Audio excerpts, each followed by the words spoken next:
그것도 못해? 집에 있으면서 뭐 했냐? 생활비 끊을 테니까 네가 알아서 해. 그날 아침 식탁 위 봉투가 사라졌어요. 남편은 말없이 서랍에 넣어버렸고 저는 그 빈자리만 멍하니 보고 있었습니다. 저는 그날 끝내 한 가지를 말하지 못했어요. 그리고 말 못한 그 한마디가 2달 뒤 제 거처부터 무너뜨리기 시작했습니다. 이상하죠. 돈이 없어서가 아니라 살아가는 순서가 끊겼던 거였어요. 집을 나온 뒤 2달 동안 68빈 제게 대체 무슨 일이 있었을까요? 그리고 왜 지옥은 집 밖에서 시작됐을까요? 오늘 제 이야기를 끝까지 들어주시면 그날 제가 왜 결국 도장을 선택할 수밖에 없었는지 차근히 확인하실 수 있을 거예요. 그리고 어느 지역에서 시청하고 계신지 댓글 한 번씩만 남겨주세요. 여러분의 이야기도 듣고 싶습니다. 그럼 지금부터 생활비가 끊긴 그 아침부터 시작된 이야기를 있는 그대로 들려드릴게요. 본문에 앞서 구독과 좋아요는 저희에게 큰 힘이 됩니다. 저는 68 김선영입니다. 그날은 스무여세였어요. 관리비가 빠져나가는 날이었죠. 매달 똑같이 오던 날이라 크게 신경 쓰지 않았는데 그날따라 휴대폰으로 확인하고 싶더라고요. 아침에 일어나서 이불 정리하고 거실 창문 열고 물 한 잔 마시고 나서 식탁에 앉아 휴대폰을 켰습니다. 화면이 켜지는 동안 저는 약통을 보고 있었어요. 월요일 칸이 비어 있었고 화요일 칸도 열려 있었죠. 앱을 눌렀는데 로그인 화면이 떴습니다. 비밀번호를 넣었는데 안 되더라고요. 다시 넣었는데 또 막혔어요. 본인 확인 창이 뜨고 제시도 버튼만 계속 반복됐습니다. 저는 그때까지도 별일 아니라고 생각했어요. 그냥 인터넷이 느린가 보다 싶었죠. 휴대폰을 내려놓고 물을 한 모금 마셨는데 컵 바닥에 물때가 살짝 보이더라고요. 닦아야겠다 싶었어요. 그런데 남편이 화장실에서 나와 식탁 옆을 지나가다가 제 휴대폰 화면을 보더니 한마디 하더라고요. 그것도 못해? 집에 있으면서 뭐 했냐는 말이었습니다. 저는 그 말에 손이 멈췄어요. 화면은 계속 제시도 버튼만 깜빡이고 있었고 남편은 부엌 쪽으로 가면서 물을 따르고 있었습니다. 유리컵에 물 부어지는 소리가 또렷하게 들렸어요. 저도 모르게 처음으로 대꾸했습니다. 당신도 해본 적 없잖아요. 그렇게 말했죠. 목소리가 떨렸는지는 모르겠어요. 그냥 제 입에서 그 말이 나왔습니다. 남편은 물컵을 내려놓고 확 돌아섰어요. 그리고 식탁 위에 놓여있던 봉투를 집어들더니 서랍에 넣어버렸습니다. 서랍 여는 소리가 날카로웠어요. 그럼 생활비 끊을게. 네가 알아서 해. 그 말을 하고는 현관문을 열고 나가버렸어요. 문 닫히는 소리가 아파트 복도에 울렸고 저는 봉투가 놓여있던 자리만 멍하니 보고 있었습니다. 봉투 안에는 20만 원 정도 들어 있었어요. 매달 그 정도 금액이었죠. 큰 돈은 아니었지만 약값이랑 공과금 일부를 충당할 수 있는 돈이었습니다. 식탁 위에 봉투 자국만 희미하게 남아 있었어요. 먼지가 덜 쌓인 자리였죠. 저는 그 자리에서 일어나지 못했어요. 휴대폰은 여전히 제시도 화면이었고 식탁 위 봉투 자리만 비어 있었죠. 돈이 아니라 이 집에서 내가 끊겼다는 느낌이 들더라고요. 마치 콘센트에서 플러그를 뽑은 것처럼 제가 여기서 작동하지 않는 사람이 된 기분이었습니다. 시계를 봤어요. 9시 10분이었습니다. 바늘이 움직이는 게 보였어요. 점심때가 지나도록 저는 아무것도 하지 않았어요. 밥을 안 했고 TV도 안 켰고 설거지도 그대로 두었습니다. 그냥 창밖만 보고 있었어요. 아파트 단지 놀이터에서 아이들이 놀고 있었고 경비실 앞에서 택배기사가 짐을 내리고 있었죠. 오후 2시쯤 됐을 거예요. 햇빛이 거실 소파까지 들어왔고 저는 그 빛 속에 앉아서 손만 들여다보고 있었습니다. 손등에 주름이 깊었어요. 언제 이렇게 늙었나 싶었죠. 냉장고에서 김치 꺼내는 소리도 안 났어요. 수돗물 트는 소리도 없었죠. 그저 시계 초침 소리만 거실에 퍼지고 있었습니다. 저는 그 소리를 세어봤어요. 하나, 둘, 셋, 10까지 세고 나면 또 하나부터 다시 시작했습니다. 그렇게 앉아 있다 보니 해가 기울고 있더라고요. 그림자가 길어지는 게 바닥에 보였어요. 거실 공기가 답답했습니다. 창문은 열려 있었는데도 바람이 안 들어왔어요. 커튼만 살짝 흔들리고 있었죠. 저는 소파 쿠션을 만지작거렸습니다. 낡은 쿠션이었어요. 20년 전에 산 거였죠. 천이 닳아서 색이 바랬고 솜이 밀려서 한쪽이 푹 꺼져 있었습니다. 그걸 매만지면서 저는 생각했어요. 나도 이 쿠션 같구나. 저녁 무렵 남편이 돌아왔어요. 현관문이 열리는 소리가 났고 신발 벗는 소리가 들렸죠. 저는 부엌에 서 있었는데 밥을 하려다 말고 그냥 냉장고 문만 열어놓고 있었어요. 찬 공기가 다리에 닿았습니다. 남편은 거실로 들어가더니 TV를 켰어요.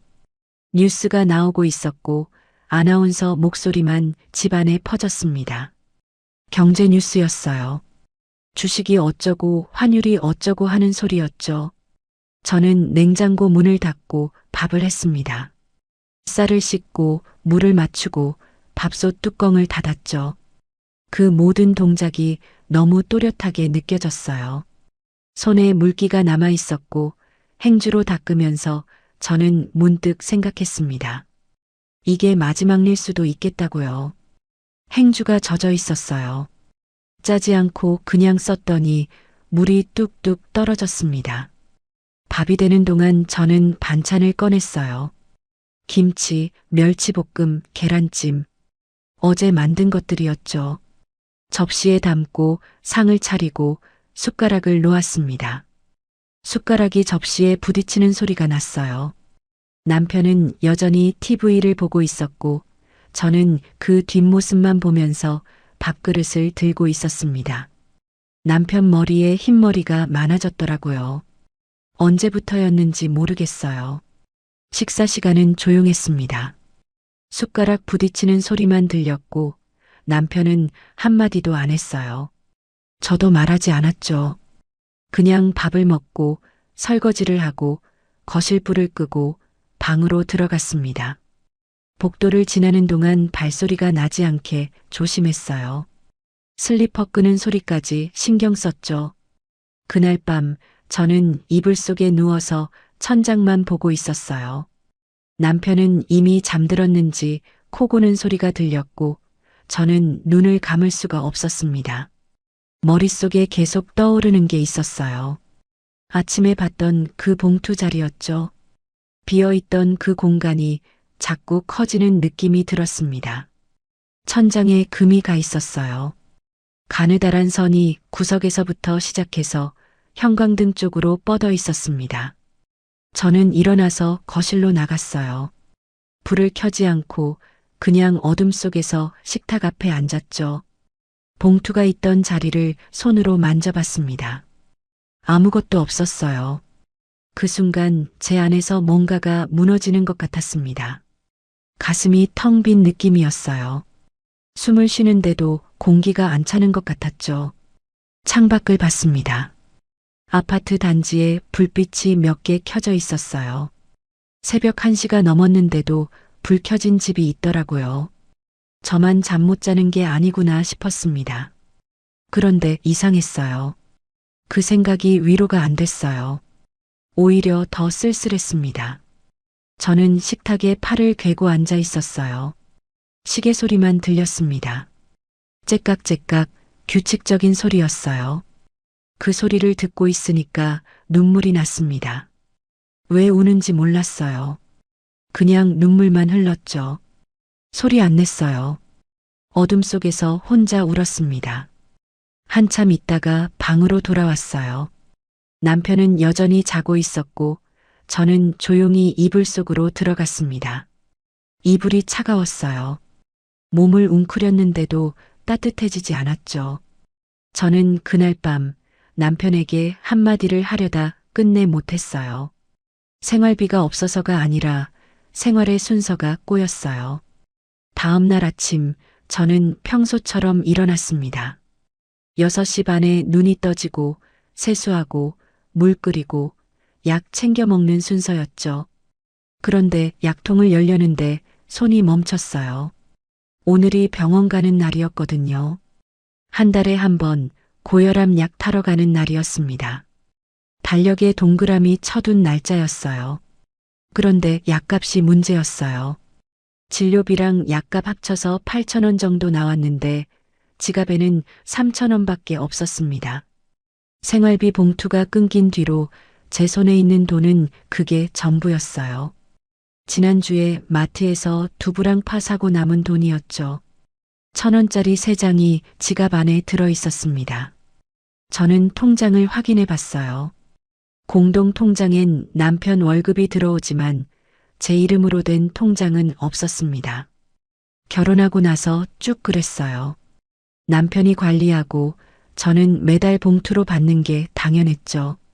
그게 40년 넘게 이어진 방식이었습니다. 통장 사본을 서랍에서 꺼내봤어요. 남편 이름만 적혀 있었고 잔액은 100만 원 정도 남아 있었습니다. 그런데 그 돈을 쓸 방법이 없었어요. 비밀번호를 몰랐거든요. 병원은 미뤘어요. 일주일만 미루자 싶었죠.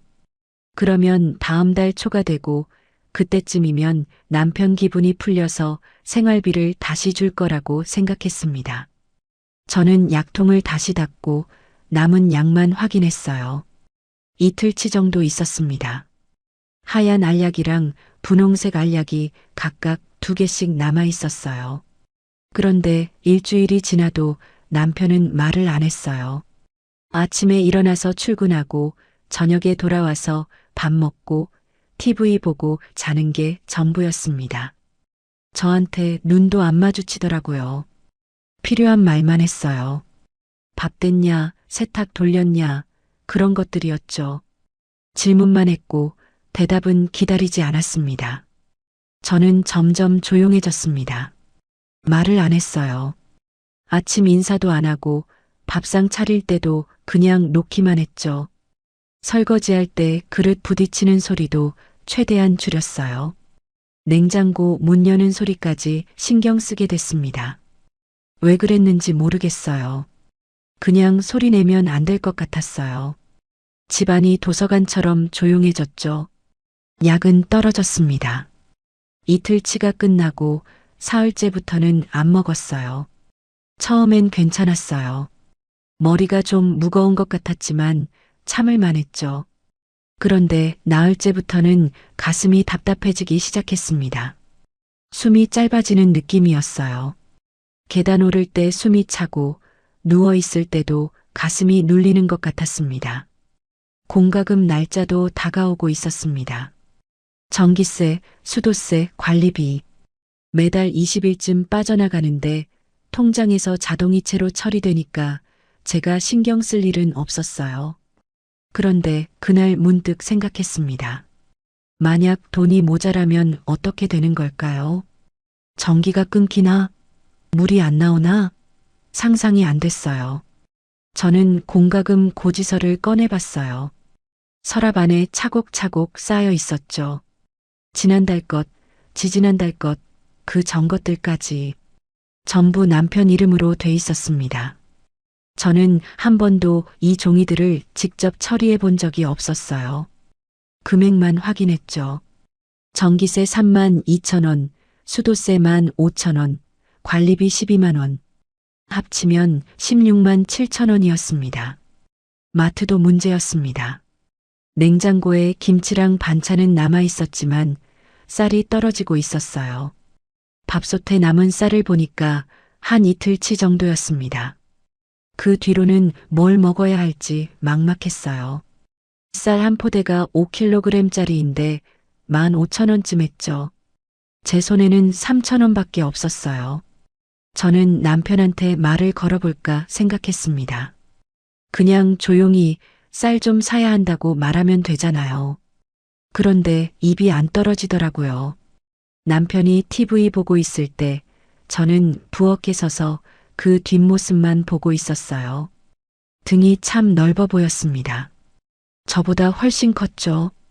셔츠 뒷깃이 살짝 구겨져 있었어요. 어느 날 저녁 남편이 식사 중에 물었어요. 반찬이 왜 이것밖에 없냐고요.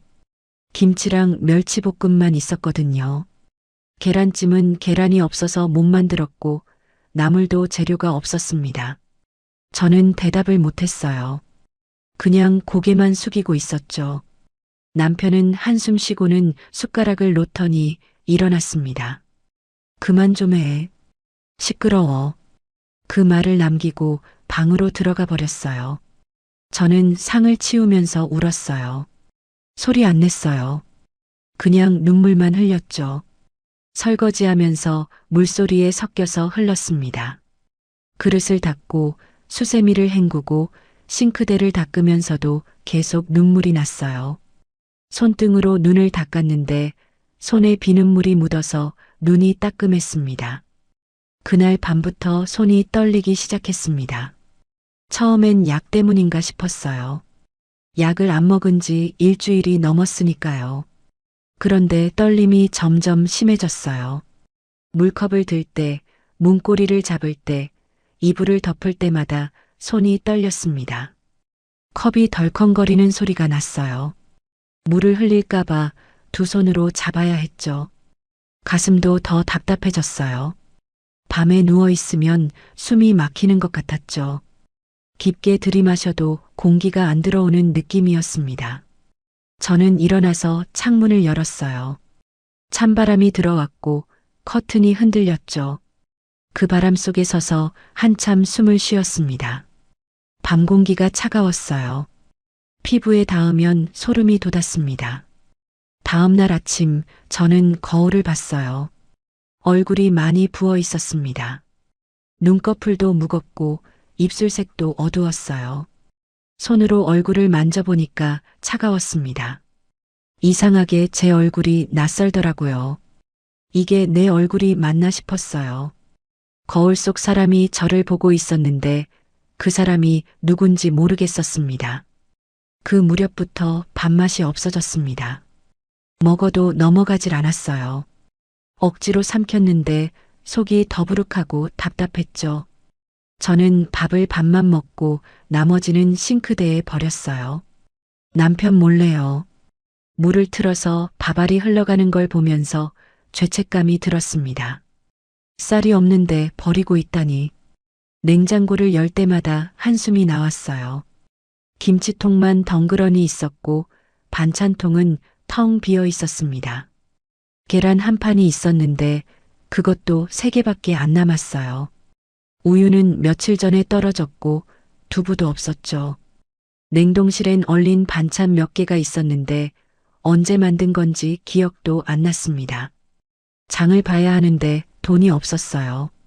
마트 전단지를 봤습니다. 계란 한 판에 4,000원, 두부 한 모에 2,000원, 시금치 한 단에 1,500원. 다 합치면 제 손에 있는 돈으론 계란 한 판도 못 샀어요. 전단지를 접어서 서랍에 넣었습니다. 어느 날부터 손이 떨리고 가슴이 답답해졌어요. 결국 병원에 혼자 갔습니다. 그날 아침 저는 일찍 일어났어요. 남편이 출근하기 전에 나가려고요. 세수하고 옷 갈아입고 가방 챙기는 동안 남편은 거실에서 신문 보고 있었습니다. 저는 인사도 안 하고 현관문을 열었어요.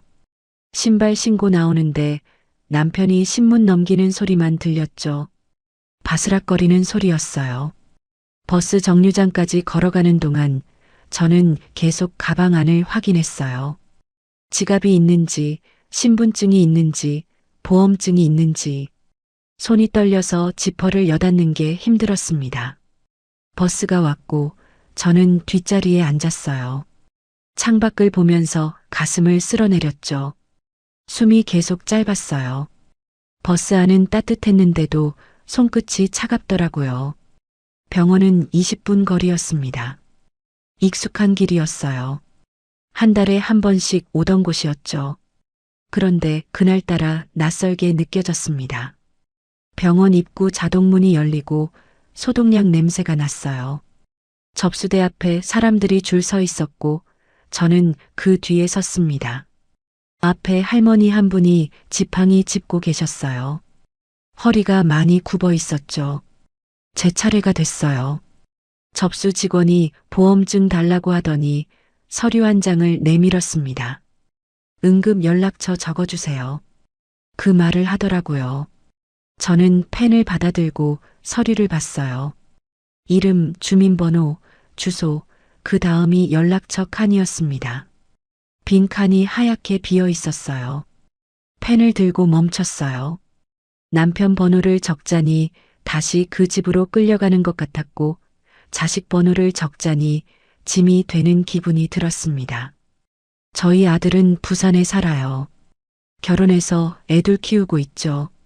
명절 때나 보는 사이였어요.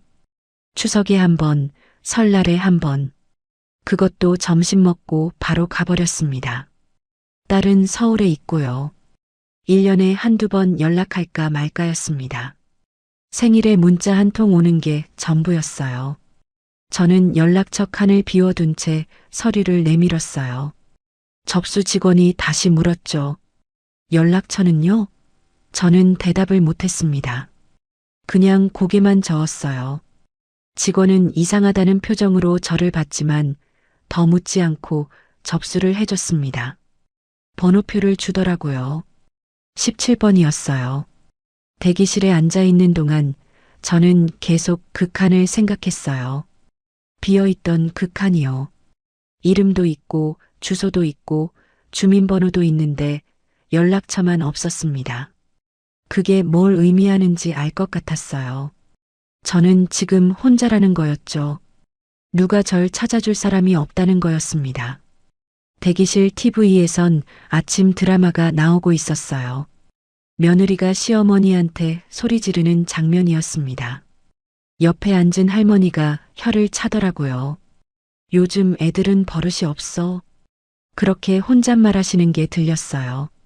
진료실에 들어갔습니다. 의사 선생님이 혈압부터 재더라고요. 커프가 팔을 조이고 기계 소리가 났어요. 선생님 표정이 굳어지더니 다시 한번 재자고 했습니다. 두 번째도 마찬가지였어요. 혈압이 높다고 했죠. 160에 100이라고 하더라고요. 약은 언제부터 안 드셨어요? 선생님이 물었습니다. 저는 솔직하게 대답했어요. 2주쯤요. 선생님이 한숨을 쉬더니 검사 몇 가지 더 하자고 했습니다. 체열하고 심전도 찍고 엑스레이도 찍었어요. 1시간쯤 걸렸습니다. 체열할 때 바늘이 들어가는 게 아팠어요. 찌릿한 느낌이 팔을 타고 올라왔죠. 다시 진료실에 들어갔을 때 선생님 표정이 심각했어요. 혈압이 높고 스트레스가 심해요. 이대로면 쓰러질 수 있어요. 그렇게 말하더라고요. 약은 꼭 드셔야 하고 스트레스 원인을 찾아서 해결하셔야 한다고 했습니다. 선생님 목소리가 단호했어요. 저는 고개만 끄덕였어요. 선생님 말이 귓가에 맴돌았지만 잘 들리지 않았습니다. 그냥 입술만 움직이는 것 같았어요. 처방전을 받아들고 나왔을 때 손이 더 심하게 떨리고 있었습니다. 처방전 종이가 바들바들 떨렸어요. 약국에서 약을 탔어요. 약사가 복용법 설명하는 동안 저는 그냥 봉투만 보고 있었습니다. 하루 2번, 아침 저녁 식후요.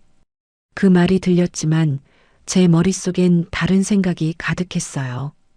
이 약값을 어떻게 내지? 약봉투를 보니까 알약이 꽉 차 있었어요. 계산대 앞에 섰을 때 약사가 금액을 말했습니다.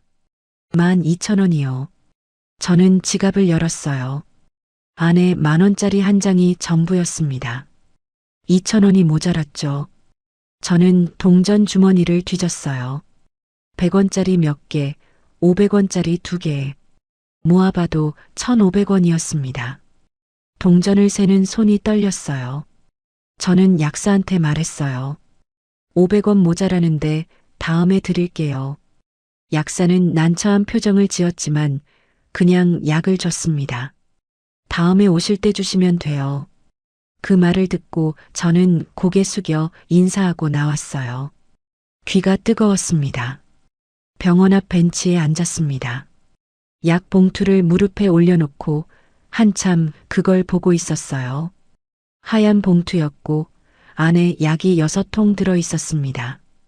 2주치였죠. 그 봉투가 무겁게 느껴졌어요. 손에 들고 있는 게 힘들었습니다. 벤치 옆에 비둘기 몇 마리가 돌아다니고 있었어요. 누가 빵 부스러기를 뿌린 모양이었죠. 비둘기들이 쪼아먹고 있었습니다. 저는 그걸 보면서 생각했어요. 나도 저 비둘기랑 다를 게 뭐가 있나? 그날 집에 돌아와서 저는 약을 먹지 않았습니다. 봉투째 서랍 깊숙이 넣어뒀어요. 왜 그랬는지 모르겠어요. 그냥 먹으면 안 될 것 같았습니다. 이 약을 먹으면 다시 그 집에, 그 생활에 묶이는 것 같았어요. 서랍을 닫는 소리가 작게 났습니다. 그날 저녁 남편은 평소처럼 돌아왔습니다. 저는 밥을 차려놨고 남편은 말없이 먹었어요. 저도 마주 앉아서 먹었죠. 그런데 밥이 안 넘어갔어요. 목에 뭔가 걸린 것 같았습니다. 억지로 삼켰는데 속이 메스꺼웠어요. 식사가 끝나고 설거지를 하는데 갑자기 눈물이 났어요. 이유도 없이 그냥 났습니다. 수도꼭지에서 물이 나오고 그릇에 물이 튀고 저는 그 소리를 들으면서 울었어요. 소리 안 냈어요. 어깨만 떨렸죠. 거품이 손에 묻어서 눈을 닦을 수도 없었습니다. 그날 밤 버스 안에서 생각했던 게 다시 떠올랐습니다. 선생님이 했던 말이요. 이대로면 쓰러질 수 있어요. 그 말이 이상하게 무섭지 않았어요. 오히려 이건 참을 일이 아니구나 싶었습니다. 쓰러지는 게 나을 수도 있겠다는 생각까지 들었어요. 저는 달력을 펼쳤어요. 오늘 날짜에 동그라미 쳤습니다. 그리고 2달 뒤 날짜에도 동그라미를 쳤어요. 펜을 들고 있는데 손이 떨렸지만 선은 또렷했습니다. 빨간 볼펜이었어요. 동그라미가 선명하게 그려졌죠. 저는 그날 버스에서 딱 2달이라는 기간을 정했습니다. 저는 큰 소리 안 냈어요. 울지도 않았고요. 2달이라는 기간을 정하고 나니까 해야 할 일들이 보이기 시작했습니다. 첫 번째는 짐이었어요. 뭘 가져가야 할지 생각해 봤죠. 옷, 약, 세면도구. 그것만 있으면 될 것 같았습니다. 캐리어를 꺼냈어요. 옷장 위에 올려둔 작은 캐리어였죠. 먼지가 쌓여 있었습니다. 캐리어를 닦으면서 저는 계획을 세웠어요. 남편이 출근한 뒤에 나가야겠다고 생각했죠. 아침 8시쯤 집을 나서면 남편이 저녁까지 모를 거였습니다. 그 시간이면 충분했어요. 어디로 갈지는 정하지 못했지만 일단 나가야 한다는 것만 확실했습니다. 며칠 동안 저는 조금씩 준비했어요. 옷을 한 벌씩 꺼내서 캐리어에 넣었습니다. 남편 몰래요. 남편이 TV 볼 때 제가 빨래 정리하는 척하면서 옷을 골랐죠. 두꺼운 옷 2벌, 얇은 옷 3벌, 속옷 5벌. 더 가져가고 싶었지만 캐리어가 작아서 그것만 넣었습니다. 약도 챙겼어요. 서랍에 넣어뒀던 약 봉투를 꺼냈습니다. 2주치가 그대로 있었어요. 한 번도 안 먹었거든요. 그 봉투를 캐리어 옆 주머니에 넣었죠. 세면도구는 마지막 날 아침에 챙기기로 했습니다. 그런데 돈이 문제였어요. 제 손에 남은 돈은 1,000원밖에 없었습니다. 어디 가서 2달을 어떻게 버티나 싶었죠. 저는 집 안을 뒤졌어요. 서랍마다 열어보고 옷장 구석도 확인했습니다. 예전에 모아둔 돈이 있을까 싶어서요. 그런데 아무것도 없었어요. 동전 몇 개만 나왔습니다. 남편 지갑을 볼까 생각했어요. 그런데 그건 못하겠더라고요. 그냥 그건 아닌 것 같았습니다. 도둑질하는 기분이 들었어요. 저는 그 생각을 접었습니다. 대신 은행에 가기로 했어요. 공동 통장 비밀번호는 몰랐지만 창구에 가면 방법이 있을 거라고 생각했죠. 신분증 보여주고 사정 이야기하면 돈을 좀 찾을 수 있지 않을까? 그렇게 생각했습니다. 그날 밤 저는 남편 옆에 누워서 천장을 보고 있었어요. 남편은 코를 골고 있었고 저는 잠이 안 왔습니다. 내일이면 나간다는 생각을 하니까 가슴이 두근거렸어요. 무섭기도 하고 기대되기도 하고 이상한 기분이었습니다. 다음 날 아침 저는 평소처럼 일어났어요. 6시 반에 일어나서 세수하고 밥 차리고 남편 출근 준비를 챙겼습니다. 남편은 아침 먹고 현관으로 갔어요. 신발 신으면서 저를 한번 봤습니다. 그냥 스쳐 지나가는 눈빛이었어요. 문이 닫히는 소리가 났고 저는 그 자리에 서서 숨을 내쉬었습니다. 캐리어를 꺼냈어요. 세면도구를 넣고 지갑을 확인하고 신분증을 챙겼습니다. 거울을 봤죠. 제 얼굴이 창백했어요. 입술에 색이 없었고 눈밑이 거뭇했습니다. 손으로 뺨을 한번 쓸어내리고 현관으로 나왔습니다. 신발을 신으려는데 손이 멈췄어요. 문득 이 집에 다시 못 올 수도 있겠다는 생각이 들었습니다. 저는 거실을 한번 돌아봤어요. 소파, 식탁, TV, 창문. 40년 넘게 살던 곳이었죠. 그런데 이상하게 아무 감정도 안 들더라고요. 그냥 남의 집 같았습니다. 현관문을 열었어요. 복도가 조용했습니다. 캐리어 바퀴 소리만 덜컹덜컹 났죠. 엘리베이터를 탔고 1층으로 내려갔습니다. 로비를 지나는데 경비 아저씨가 인사했어요. 어디 가세요? 저는 그냥 웃으면서 지나쳤습니다. 대답하면 목이 메일 것 같았거든요. 아파트 정문을 나왔습니다. 햇빛이 눈부셨어요. 하늘이 맑았고 바람이 차가웠습니다. 저는 캐리어를 끌고 버스 정류장으로 걸어갔어요. 뒤돌아보지 않았습니다. 버스를 타고 은행으로 갔어요. 은행 문을 열고 들어가니까 사람들이 번호표 뽑고 기다리고 있었습니다. 저도 번호표를 뽑았어요. 32번이었죠. 의자에 앉아서 기다렸습니다. 제 차례가 됐을 때 저는 창구 직원한테 사정을 이야기했어요. 통장은 남편 이름인데 비밀번호를 모른다고요. 돈을 좀 찾아야 하는데 방법이 없냐고 물었습니다. 직원이 난처한 표정을 지었어요. 본인 명의가 아니면 어렵다고 하더라고요. 남편분이 직접 오시거나 위임장이 필요하다고 했습니다. 저는 다시 물었어요. 다른 방법은 없냐고요. 직원이 잠깐 기다려달라고 하더니 안쪽으로 들어갔습니다. 한참 뒤에 나와서는 남편한테 전화해서 확인받으면 된다고 했어요. 그러면 임시로 돈을 찾아줄 수 있다고요. 저는 고개를 저었습니다. 전화는 안 된다고 했어요. 직원이 미안하다는 표정을 지었지만 규정이라며 어쩔 수 없다고 했습니다. 저는 일어났어요. 감사하다고 인사하고 은행을 나왔습니다. 길에 서서 한참 생각했어요. 이제 어떻게 하지? 돈도 없는데 어디로 가야 하지? 머릿속이 복잡했습니다. 그때 문득 동사무소가 떠올랐어요. 거기 가면 뭔가 방법이 있지 않을까? 상담 같은 거라도 받을 수 있지 않을까 싶었습니다. 동사무소로 갔어요. 민원실에 들어가니까 창구가 여러 개 있었습니다.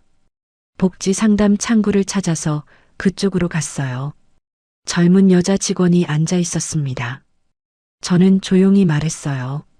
집을 나왔는데 갈 곳이 없다고요. 돈도 없고 2달 정도만 지낼 곳이 필요하다고 했습니다. 직원이 자세히 물어보더라고요.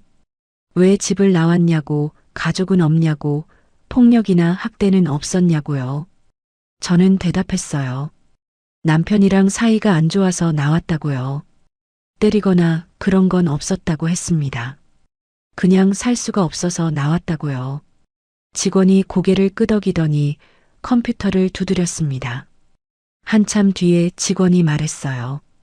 단기 거처 지원이 있다고요.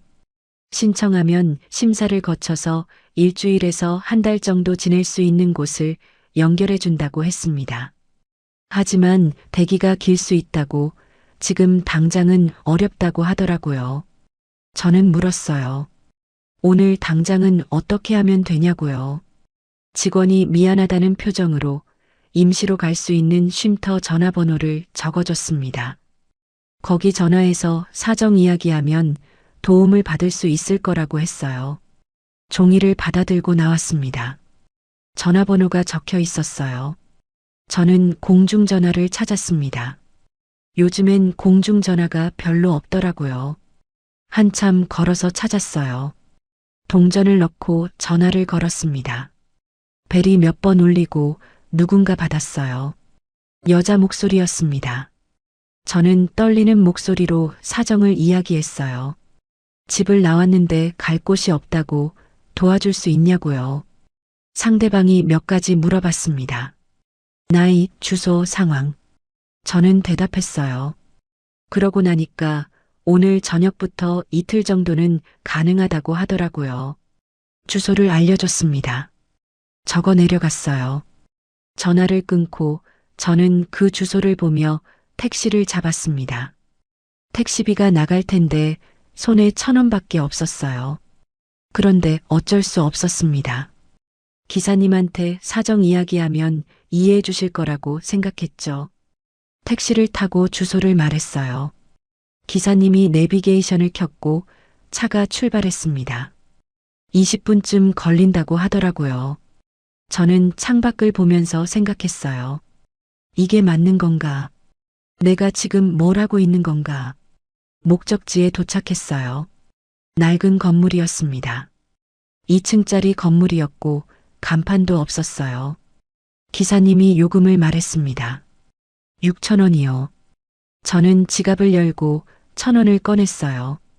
그리고 솔직하게 말했습니다.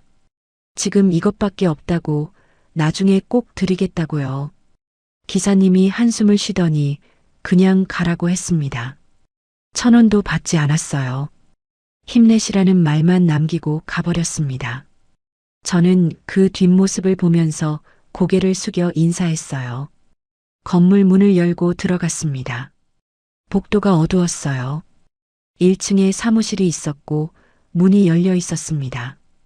들어가니까 50대쯤 돼 보이는 여자분이 앉아 계셨어요. 저는 전화한 사람이라고 말했습니다. 여자분이 고개를 끄덕이고 2층으로 안내했어요. 계단을 올라가니까 복도 양쪽에 방문이 여러 개 있었습니다. 제일 끝방을 열어줬어요. 작은 방이었습니다. 2평 정도 됐을까요? 침대 하나, 책상 하나, 옷장 하나. 그게 전부였어요. 창문은 작았고 커튼이 쳐져 있었습니다. 화장실은 복도 끝에 공용이라고 하더라고요. 여자분이 설명했어요. 이틀까지만 가능하다고, 그 뒤로는 다른 곳을 알아봐야 한다고요. 식사는 1층 식당에서 제공한다고 했습니다. 저는 고개를 끄덕였어요. 감사하다고 여러 번 말했습니다. 문이 닫히고 저는 혼자 남았어요. 캐리어를 침대 옆에 내려놓고 침대에 앉았습니다. 스프링이 삐걱거렸어요. 방 안이 조용했습니다. 그제야 실감이 났어요. 내가 정말 나왔구나. 집을 떠났구나. 손이 떨렸습니다. 무릎을 꽉 잡았는데도 떨림이 멈추지 않았어요. 그날 저녁 저는 1층 식당에서 밥을 먹었습니다. 국이랑 반찬 몇 가지가 나왔어요. 간단했지만 따뜻했습니다. 저는 천천히 먹었어요. 밥알을 하나하나 씹으면서 생각했습니다. 이제 뭘 해야 하지? 밤이 됐어요. 방으로 돌아와서 침대에 누웠습니다. 낯선 천장이 보였어요. 복도에서 누군가 걸어가는 소리가 들렸고 문 여닫는 소리가 났습니다. 저는 눈을 감았어요. 그런데 잠이 안 왔습니다. 남편 생각이 났어요. 지금쯤 집에 돌아갔을 거예요. 밥이 없을 텐데 어떻게 하고 있을까? 제 메모를 봤을까? 화가 났을까? 아니면 그냥 무덤덤할까? 저는 가방에서 메모지를 꺼냈어요. 집에 두고 온 메모의 복사본이었습니다. 거기엔 이렇게 적혀 있었어요. 약은 꼭 드세요. 2달 뒤 연락할게요. 그게 전부였어요. 다른 말은 쓰지 않았습니다. 설명도 변명도 안 했어요. 그냥 그 2줄만 남기고 나왔습니다. 문을 잠그는 열쇠 소리가 너무 크게 들렸어요. 그때 알았습니다. 이제 돌아오면 내가 지는 거라고요. 남편은 밥이 끊기고 약을 빼먹고 집이 엉망이 됩니다. 며칠 뒤 저는 쉼터 직원한테 들었어요. 남편이 전화했다고요. 제가 거기 있냐고 물어봤다고 합니다. 직원이 개인정보라 알려줄 수 없다고 했대요. 남편이 화를 냈다고 하더라고요. 당장 바꿔달라고 소리 질렀다고 합니다. 저는 전화 안 받았어요. 받으면 다시 끌려갈 것 같았거든요. 그냥 2달을 채워야 한다고 생각했습니다. 그래야 제가 이긴다고 그렇게 믿었어요. 이틀이 지나고 다른 곳으로 옮겨야 했습니다. 쉼터 직원이 연결해 준 곳은 고시원이었어요. 한 달에 30만 원이라고 하더라고요. 그런데 저한테 돈이 없었습니다. 직원이 일단 들어가 있으라고 지원금 신청해서 해결하자고 했어요. 고시원은 역 근처에 있었습니다. 3층 건물이었고 제 방은 2층 끝이었어요. 1평도 안 되는 방이었습니다. 침대랑 책상이 붙어 있었고 창문도 작았어요. 환기구에서 바람 소리가 났습니다. 짐을 풀고 침대에 앉았어요. 벽이 얇았습니다. 옆방에서 누가 기침하는 소리가 들렸어요. 위층에서 발소리도 났죠. 저는 귀를 막았습니다. 그래도 소리가 들렸어요. 그날 밤부터 잠을 제대로 못 잤습니다. 복도에서 사람 지나가는 소리, 문 여닫는 소리, 누가 전화하는 소리 다 들렸어요. 새벽 2시, 3시까지 뒤척였습니다. 겨우 잠들면 아침이었어요. 밥도 문제였습니다. 고시원에 공용 부엌이 있었는데 라면 끓이는 사람들만 가득했어요. 밥솥도 있었지만 쌀이 없었습니다. 저는 편의점에서 김밥을 샀어요. 1,000원짜리 작은 김밥이었죠. 그게 하루 식사였습니다. 이틀째 되니까 몸이 이상해졌어요. 손발이 차가워지고 어지러웠습니다. 일어나려고 하면 눈앞이 깜깜해졌어요. 약을 안 먹어서 그런가 싶었죠. 그런데 약을 먹으려니 물도 없고 밥도 없었습니다. 공복에 먹으면 안 된다고 했거든요. 셋째 날 저는 동사무소에 다시 갔습니다. 지원금 신청하러요. 직원이 서류를 줬어요. 신청서, 통장 사본, 가족관계 증명서, 필요한 게 많았습니다. 저는 하나하나 체크했어요. 통장이 문제였습니다. 제 명의 통장이 없었거든요. 직원이 새로 만들라고 하더라고요. 은행 가서 만들고 오라고 했습니다. 저는 은행으로 갔어요. 은행에서 통장을 만들었습니다. 신분증 보여주고 서류 쓰고 도장 찍었어요. 새 통장을 받았을 때 손이 떨렸습니다. 제 이름이 적힌 통장이었어요. 처음이었습니다. 결혼하고 40년 만에 처음 제 명의 통장을 가졌어요. 통장을 들고 동사무소로 돌아왔습니다.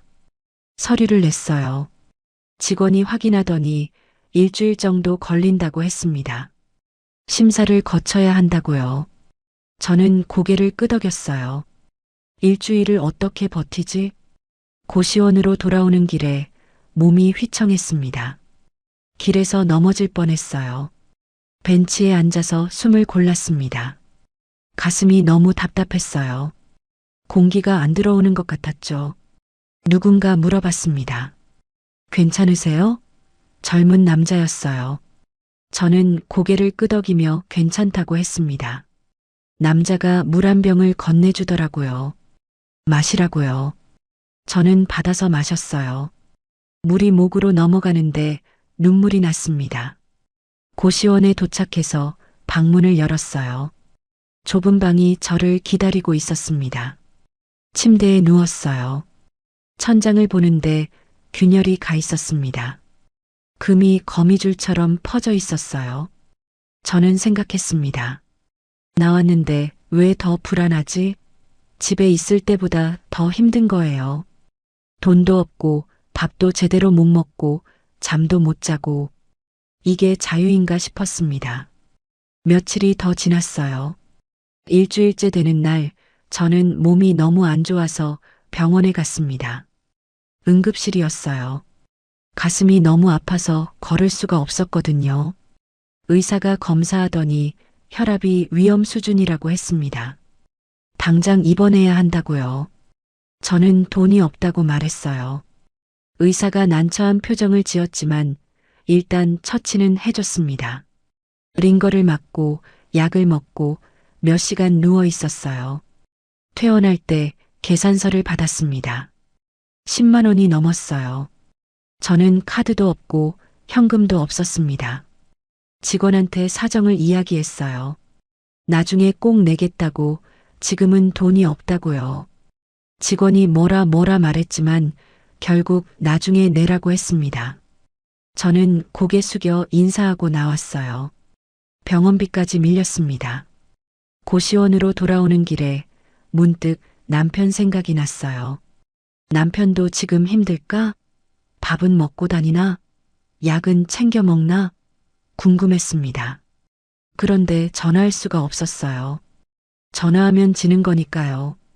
2주째 되던 날 동사무소에서 연락이 왔습니다. 지원금이 나왔다고요. 40만 원이었어요. 저는 은행에 가서 돈을 찾았습니다. 통장에 돈이 들어온 걸 확인했을 때 안도했어요. 이제 고시원비를 낼 수 있었습니다. 그런데 40만 원으론 부족했어요. 고시원비 30만 원 내고 나면 10만 원밖에 안 남았습니다. 병원비는 어떻게 내고 밥은 어떻게 먹고 약은 어떻게 사지? 계산이 안 됐어요. 저는 고시원비만 냈습니다. 한 달치요. 나머지 10만 원으로 한 달을 버텨야 했어요. 하루에 3천 원씩 쓸 수 있었습니다. 아침은 거르고 점심은 편의점 김밥, 저녁은 라면. 그렇게 계획했어요. 그런데 며칠 지나니까 몸이 더 안 좋아졌습니다. 기운이 하나도 없었어요. 아침에 일어나는 게 힘들었고 걷는 것도 힘들었습니다. 방 안에만 있었어요. 침대에 누워서 천장만 봤죠. 옆방에서 누가 전화하는 소리가 들렸습니다. 엄마한테 전화하는 것 같았어요. 엄마 나 밥 먹었어. 걱정하지 마. 그런 소리가 들렸죠. 저는 귀를 막았습니다. 그 소리를 듣고 싶지 않았어요. 밤이 되면 더 힘들었습니다. 잠이 안 와서 뒤척이는데 복도에서 소리가 계속 났어요. 누가 술 먹고 들어오는 소리, 누가 싸우는 소리, 누가 우는 소리. 다 들렸습니다. 한 달이 지나갈 무렵 저는 한계에 다다랐어요. 돈도 떨어지고 몸도 안 좋고 정신도 이상해지는 것 같았습니다. 거울을 보면 제 얼굴이 아닌 것 같았어요. 누가 보면 노숙자인 줄 알 거예요. 그러던 어느 날 남편한테 전화가 왔습니다. 휴대폰이 울렸어요. 남편 이름이 화면에 떴습니다. 저는 한참 쳐다봤어요. 받을까 말까? 손이 떨렸습니다. 결국 받았어요. 여보세요. 그렇게 말했죠. 남편 목소리가 들렸습니다. 화가 섞인 목소리였어요. 이럴 거면 그냥 이혼하자. 그 말을 하더라고요. 저는 숨이 멎는 줄 알았습니다. 이혼. 그 단어가 귓가에 맴돌았어요. 남편이 계속 말했습니다. 이렇게 사는 게 무슨 의미가 있냐고, 그냥 끝내자고요. 저는 아무 말도 못했어요. 전화기만 쥐고 있었습니다. 남편이 기다리고 있었어요. 대답을 요구하는 침묵이었죠. 그러다 남편 전화가 옵니다. 화가 섞인 목소리로 마지막 말을 던져요. 이럴 거면 그냥 이혼하자. 남편은 제가 울면서 매달릴 거라 생각했겠죠. 전화기 너머로 남편 숨소리가 들렸어요. 거칠게 내쉬는 숨이었습니다. 화가 났는지 지쳤는지 알 수 없었어요. 저는 침대 끝에 앉아서 창밖을 보고 있었습니다. 밖엔 비가 내리고 있었어요. 그런데 저는 그 말이 이상하게 끝처럼 들리지 않았어요. 오히려 문이 열리는 소리처럼 느껴졌습니다. 이혼이라는 단어가 무섭지 않았어요. 그냥 당연한 것 같았죠. 저는 짧게 말합니다. 알겠어요. 그 말만 하고 전화를 끊었어요. 남편이 뭐라 말하려는 것 같았지만 듣지 않았습니다. 화면이 꺼졌고 방 안이 조용해졌어요. 저는 휴대폰을 내려놓고 손을 봤습니다. 떨리지 않았어요. 처음이었습니다. 한 달 넘게 계속 떨리던 손이 그날은 떨리지 않았어요. 그리고 그 뒤부터는 감정이 아니라 절차가 움직입니다. 다음 날 저는 구청에 갔어요. 민원실에서 이혼 상담을 신청했습니다. 상담사가 나왔고 제 이야기를 들었어요. 남편이 이혼하자고 했다고 저도 동의한다고 말했습니다. 상담사가 물었어요. 협의 이혼이냐고요. 저는 고개를 끄덕였습니다. 싸우고 싶지 않다고 그냥 끝내고 싶다고 했어요. 상담사가 서류를 꺼냈습니다. 협의 이혼 의사 확인 신청서였어요. 서류를 작성했습니다. 이름, 주민번호, 주소, 남편 정보도 적었어요. 이혼 사유는 성격 차이라고 썼습니다. 펜을 쥔 손이 떨리지 않았어요. 또박또박 적어 내려갔습니다. 상담사가 설명했어요. 숙려 기간이 있다고요. 신청하고 한 달 뒤에 다시 와서 확인을 받아야 한다고 했습니다. 그 기간 동안 다시 생각해 보라고요. 저는 알겠다고 했어요. 한 달 뒤에 다시 오겠다고 말했습니다. 서류를 제출하고 나왔어요. 구청 계단을 내려오는데 다리에 힘이 없었습니다. 그런데 이상하게 가벼웠어요. 그날 저녁 저는 고시원 방에 앉아서 달력을 봤습니다. 오늘 날짜에 동그라미를 쳤어요. 그리고 한 달 뒤 날짜에도 동그라미를 쳤습니다. 빨간 볼펜이었어요. 선명한 원이 그려졌죠. 한 달이 흘렀습니다. 그 한 달 동안 저는 조금씩 일상을 만들어 갔어요. 아침에 일어나서 세수하고 약 먹고 산책했습니다. 돈이 없어서 멀리는 못 갔지만 고시원 주변을 걸었어요. 공원에 갔습니다. 벤치에 앉아서 비둘기를 봤어요. 사람들이 빵 부스러기를 주면 비둘기들이 모여들었습니다. 저도 편의점에서 빵을 사서 조금씩 떼어줬어요. 비둘기들이 제 발치에 모였습니다. 도서관에도 갔어요. 무료니까요. 책을 읽지는 않았습니다. 그냥 앉아 있었어요. 따뜻했고 조용했습니다. 사람들이 공부하는 소리, 책장 넘기는 소리가 들렸어요. 그 소리가 평화로웠습니다. 밥은 여전히 제대로 못 먹었어요. 편의점 도시락이 전부였죠. 그런데 이상하게 괜찮았습니다. 배가 고프긴 했지만 참을 만했어요. 물만 많이 마셨습니다. 약은 챙겨 먹었어요. 병원에서 받은 약을 하루에 2번 빠짐없이 먹었습니다. 약봉투에 날짜를 적어뒀어요. 며칠치 남았는지 확인했죠. 돈이 없어서 다시 처방받을 수 없었거든요. 어느 날 고시원 복도에서 누군가 쓰러졌어요. 구급차가 왔고 사람들이 웅성거렸습니다. 저는 문틈으로 봤어요. 젊은 남자였습니다. 들것에 실려 나갔어요. 그걸 보면서 생각했습니다. 나도 저렇게 될 수 있겠구나. 여기서 쓰러지면 누가 알아줄까? 구급차에 실려가면 응급 연락처는 누구라고 해야 할까? 그런 생각이 들었어요. 그런데 무섭지 않았습니다. 그냥 그럴 수도 있겠다 싶었어요. 사람은 언젠가 죽으니까요. 저도 예외는 아니죠. 한 달이 다 되어갈 무렵 저는 다시 구청에 갔습니다. 이혼 확인 받으러요. 같은 상담사가 나왔어요. 저를 보더니 아직도 이혼하시려고요? 그렇게 물었습니다. 저는 고개를 끄덕였어요. 네, 이혼하겠습니다. 그렇게 말했죠. 상담사가 한숨을 쉬더니 서류를 꺼냈습니다. 협의이혼 의사확인서였어요. 서류를 읽어봤어요. 우리 부부는 협의이혼에 합의했으며 재산 분할과 양육권에 대해 이의가 없음. 그런 내용이었습니다. 저는 끝까지 읽고 서명란에 이름을 적었어요. 상담사가 도장을 찍으라고 했습니다.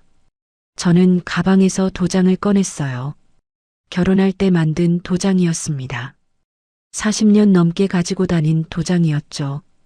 붉은 인주를 찍고 서류에 꾹 눌렀습니다. 도장 자국이 선명하게 찍혔어요. 제 이름이었습니다. 김선영. 그 이름을 보면서 저는 이상한 기분이 들었어요. 처음 보는 이름 같았습니다. 서류를 제출했어요. 상담사가 접수증을 줬습니다. 이제 법원에서 확인하고 한 달 뒤쯤 이혼이 확정된다고 했어요. 그때 호적에서 빠진다고요. 저는 접수증을 받아들고 나왔습니다. 구청 밖으로 나오니까 햇빛이 눈부셨어요. 하늘이 맑았습니다. 바람이 불었고 나뭇잎이 흔들렸어요. 그 길로 은행에 갔습니다.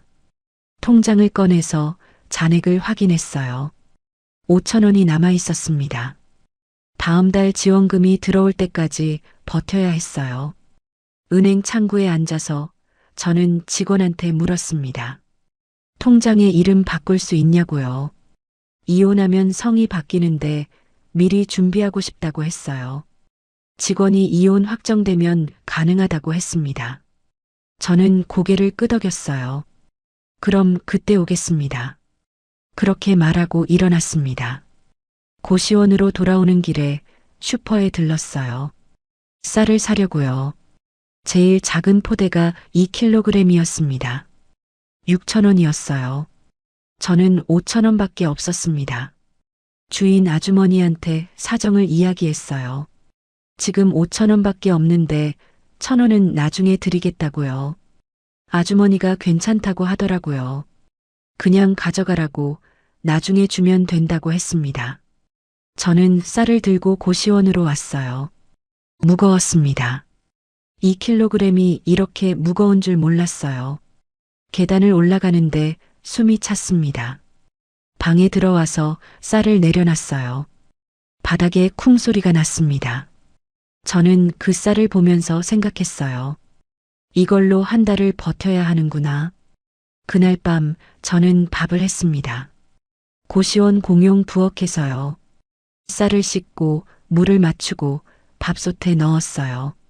밥이 되는 동안 저는 부엌 의자에 앉아 있었습니다. 밥 냄새가 났어요. 고소한 냄새였습니다. 오랜만에 맡는 냄새였어요. 눈물이 났습니다. 왜 우는지 몰랐어요. 그냥 눈물이 흘렀습니다. 밥이 다 됐을 때 저는 그릇에 밥을 담았어요. 김치만 꺼내서 같이 먹었습니다. 반찬은 없었어요. 그런데 괜찮았습니다. 밥이 따뜻했고 김치가 아삭했어요. 천천히 먹었습니다. 밥알을 하나하나 씹으면서 저는 생각했어요. 나 혼자 이 밥을 하고 나 혼자 먹고 있구나. 이게 제 삶이구나. 2달 뒤 저는 깨닫습니다. 법원에서 연락이 왔어요. 이혼이 확정됐다고요. 서류를 가지러 오라고 했습니다. 저는 법원에 갔어요. 창구에서 이혼 확정 증명서를 받았습니다. 서류를 펼쳐봤어요. 우리 부부는 협의 이혼으로 이혼함. 이혼 확정일은 오늘 날짜였습니다. 도장이 찍혀 있었어요. 저는 그 서류를 가방에 넣었습니다. 법원을 나와서 버스를 탔어요. 창밖을 보면서 생각했습니다. 남편이 끄는 건 생활비가 아니라 제가 아내로 존재하던 자리였고, 제가 겪은 지옥은 돈이 아니라 혼자서 생활을 통과해야 하는 현실이었습니다. 버스에서 내려서 고시원으로 걸어갔어요. 슈퍼 앞을 지나갈 때 아주머니가 불렀습니다. 저더러요. 저는 멈춰섰어요. 아주머니가 봉투를 하나 내밀었어요. 김치 담갔는데 드시라고 하더라고요. 저는 받았습니다. 감사하다고 여러 번 말했어요. 고시원에 도착해서 방문을 열었습니다. 좁은 방이었지만 이제 익숙했어요. 침대에 앉아서 봉투를 열었습니다. 김치 냄새가 났어요. 저는 냉장고에 김치를 넣고 가방에서 달력을 꺼냈습니다. 오늘 날짜를 봤어요. 동그라미가 쳐져 있었습니다. 이혼 확정일이었죠. 마지막 회수 장면. 저는 빨간 볼펜을 들고 달력 한 칸에 제 이름을 또박또박 적었습니다. 김선영. 세 글자였어요. 결혼 전 이름이었습니다. 그리고 약통을 꺼냈어요. 아침 약이랑 저녁 약을 손바닥에 올려놨습니다. 물을 마시고 약을 삼켰어요. 목으로 넘어가는 게 느껴졌습니다. 창밖을 봤어요. 해가 지고 있었습니다. 하늘이 주황빛이었고 구름이 천천히 움직이고 있었어요. 저는 그 하늘을 보면서 생각했습니다. 이제는 내가 나를 챙긴다. 그렇게 혼잣말을 했어요. 소리 내지 않았습니다. 그냥 마음속으로만요. 그런데 이상하게 그 말이 크게 들렸습니다. 제 귀에만 들리는 소리였지만 분명했어요. 저는 달력을 덮고 침대에 누웠습니다. 천장을 봤어요. 금이 가 있었지만 무너지진 않았습니다. 그냥 그대로 있었어요. 눈을 감았습니다. 어둠 속에서 저는 숨을 쉬었어요. 들이마시고 내쉬고 그렇게 반복했습니다. 내일도 이렇게 살아야겠다고 생각했어요. 약 먹고 밥 먹고 산책하고 그게 제 하루였습니다. 거창하지 않았어요. 그냥 그렇게 하루하루 살아가는 거였습니다. 잠이 왔습니다. 오랜만에 편안한 잠이었어요. 꿈은 꾸지 않았습니다. 그냥 깊은 어둠 속에서 저는 쉬었어요. 다음 날 아침 알람 소리에 눈을 떴습니다. 6시 반이었어요. 저는 일어나서 세수했습니다. 거울을 봤어요. 제 얼굴이 보였습니다. 예전보다 야위긴 했지만 살아 있었어요. 숨쉬고 있었고 움직이고 있었습니다. 그걸로 충분했어요. 부엌으로 가서 밥을 했습니다. 쌀을 씻고 물을 맞추고 밥솥 뚜껑을 닫았어요. 익숙한 동작이었습니다. 밥이 되는 동안 저는 달력을 펼쳤어요. 오늘 날짜에 동그라미를 쳤습니다. 그리고 적었어요. 약 먹음, 밥 먹음, 산책 예정. 간단한 글씨였지만 제 글씨였습니다. 제가 적은 것이었어요. 누가 시킨 게 아니라 제가 선택한 거였습니다. 밖에 새소리가 들렸어요. 아침이 밝아오고 있었습니다. 저는 창문을 열었어요. 찬 공기가 들어왔고 커튼이 흔들렸습니다. 저는 그 바람을 맞으면서 숨을 깊이 들이마셨습니다. 그리고 천천히 내쉬었어요. 이제는 내가 나를 챙긴다. 그 말을 다시 한번 속으로 되뇌었습니다. 이번엔 더 확실했어요. 떨림도 없었고 의심도 없었습니다. 그냥 사실이었어요. 저는 68 김선영입니다. 그리고 오늘도 저는 살아갑니다.